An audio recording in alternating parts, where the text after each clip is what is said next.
Inilah detik-detik pengumuman pencairan PKH dan BPNT tahun 2023. Ada yang lewat kartu ATM KKS Merah Putih dan ada juga yang lewat kantor pos Indonesia. Nah, para KPM PKH wajib tahu ya daerah mana saja yang lewat pos dan mana yang lewat kartu ATM KKS Merah Putih. Simak terus.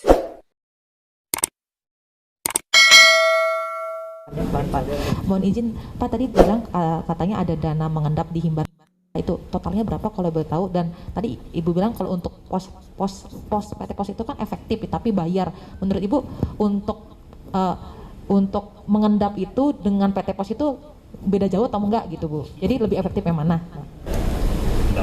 Endapan di bank. Saya nggak ngomong deh. Sorry, saya yang ngomong Pak. Tanya BPK saja. Tanya BPK saja. Ya. Nah, yang jelas kami juga nggak ada anggaran untuk sekarang ini untuk PT Pos karena itu kemarin kita hanya yang anggarannya itu yang di atas gunung itu, kemudian yang orang sakit, kemudian yang daerah terpencil. Jadi contohnya misalkan di Aceh ada Aceh Jaya ya, itu dia harus menggunakan perahu kalau ke sana. Kalau ngambil ke lewat ATM atau bank itu dia harus ngambil perahu yang ongkosnya jauh lebih besar dibandingkan bansos itu.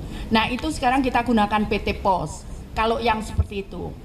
Kemudian daerah-daerah terpencil, daerah di dalam hutan, di dalam atas gunung, kemudian di daerah-daerah perbatasan itu kita baru lewat pos, itu kita ada anggarannya.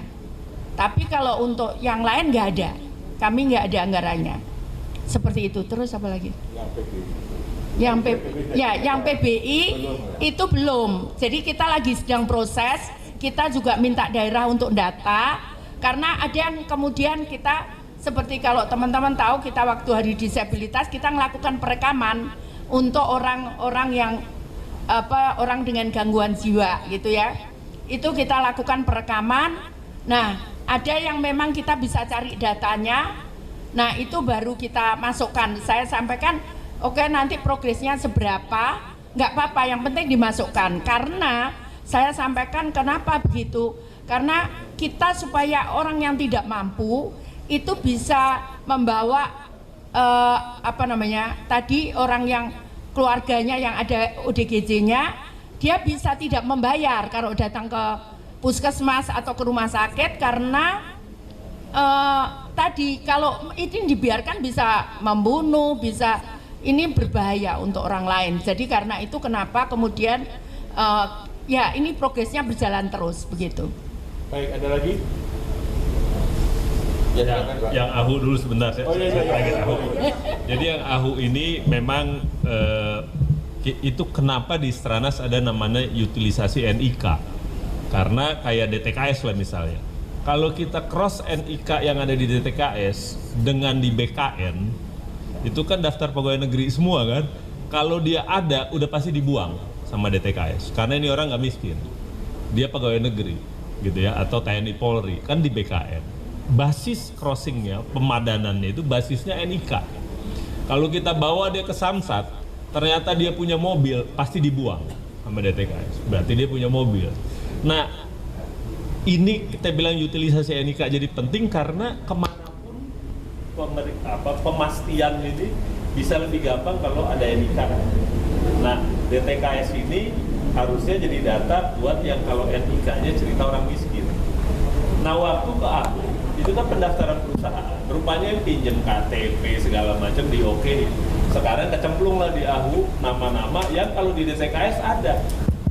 Menurut kami yang akan ke AHU minta diperbaiki karena memang ada program kita di sana bahwa nama-nama yang dimasukkan ini nggak terverifikasi.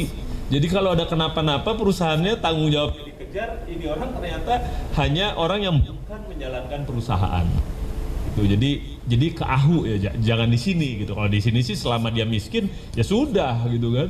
Soal namanya KTP-nya dipakai di sana ya, tapi dimungkinkan pemadanan itu karena ada NIK. Makanya kita mendorong pakai NIK. Sama kita bilang kalau penerima melon orang miskin ada NIK-nya. Kalau ada NIK-nya ada di DTKS, baru dia terima melon, misalnya begitu. Atau yang listrik juga kalau ada NIK-nya dicocokkan ke DTKS. Jadi DTKS itu pencocokan kedua untuk kriteria orang miskin. Saya pikir itu Bu ya. Baik. Nah, jadi itu berita penting ya untuk para KPM PKH dan BPNT, bahwasanya untuk pencairan PKH dan BPNT di tahun 2023 ini akan melalui kartu ATM KKS Merah Putih lagi, tidak melalui kantor pos Indonesia, karena tidak ada anggarannya. Nah, informasi ini langsung dari Ibu Risma ya teman-teman, seperti yang sudah dijelaskan di video tadi. Semoga video ini bermanfaat. Sampai jumpa di video selanjutnya.